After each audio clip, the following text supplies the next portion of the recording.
Hi, and welcome to BK&B.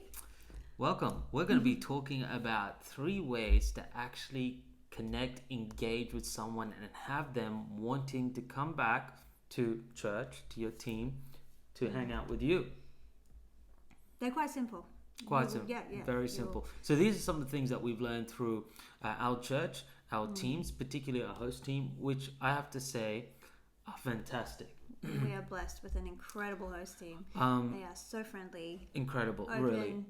Yeah, and great at reading people too. I was talking to someone this morning about that, and they're quite new in our church, and they literally said what you said. They're so friendly, they're always smiling, so welcoming. So we're really blessed. But I want to give you 3 things that you can do to really connect with people, help them to feel comfortable, and make an atmosphere where they would want to come back into. Yeah, because those first impressions are so important.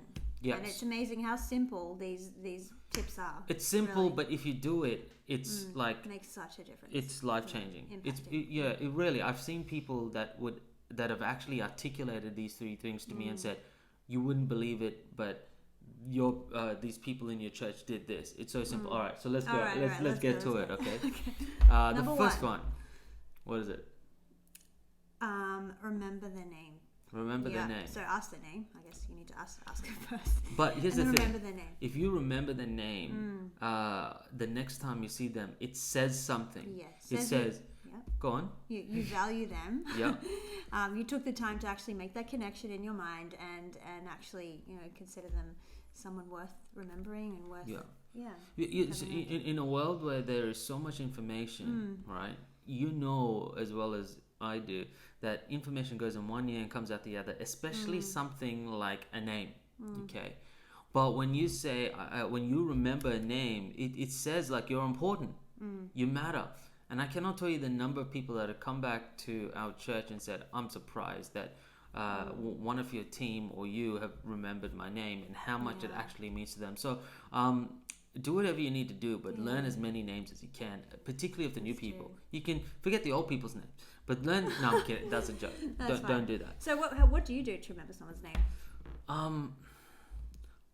I try. You heard of that? The trick of association. Okay, so if you know someone else with that name, like for example, there was this lady that came in this morning and she had a name, and that was the same name of my late aunt. And so, okay, I make that connection. So there is association there. Look, I'm guilty as anyone of forgetting names. I will often, go to someone on my team and ask them, "Hey, do you remember their name?" But it is really that important. I'm pretty good at names because I've seen the value of it. That's true. Yeah, I've also heard. I'm a visual person, so I actually write it down as soon as I can. I have a new people list on my phone, so I write that down because I need to see it. But also, if you say it 3 times in conversation, so once they've said it, try and say their name back 3 times as well. I've heard that's a good quite tip. Effective. Yeah. Cool. All right. The second one. Number 2.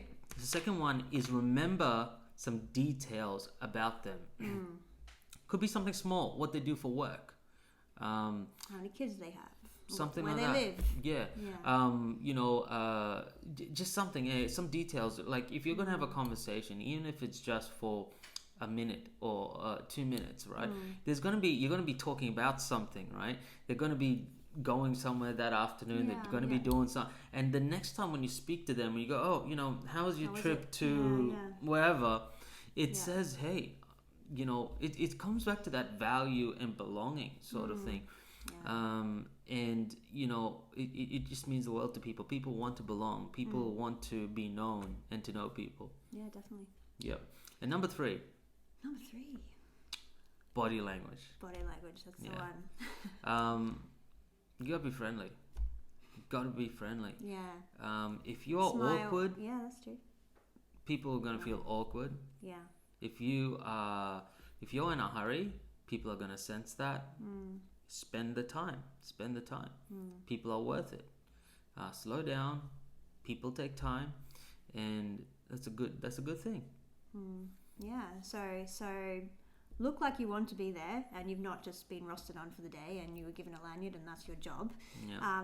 And our hosts really do embrace it. Like, we are very blessed. They love what they do. We've got They're a great people team. on our host team, and they, it just comes very naturally. Yeah. But here's wrapping it all up. Really, I was just say a couple of quick things. Okay. Just look people in the eye.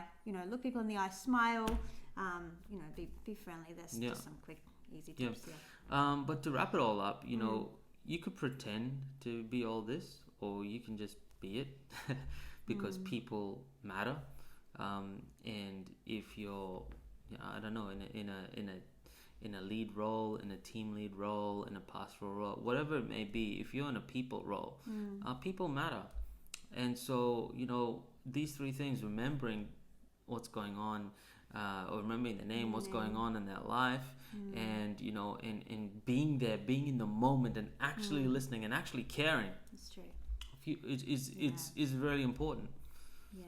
Particularly in a church situation where there is a lot going on. If you just have their undivided attention, and they have your yours. undivided attention, More to the point. Exactly. Yeah, that's what I meant to say. It means a lot. For sure. Cool. Okay. Thanks for watching. So there are 3 tips for helping people connect, and, engage, wanting to come, find a want to place come where back, they feel comfortable and want to feel like journey family. with. Feel like family, and a place that they can journey with. Okay, thanks for watching PKB. If you are enjoying our content, give us a thumbs up, share our videos, and subscribe below. Thank you.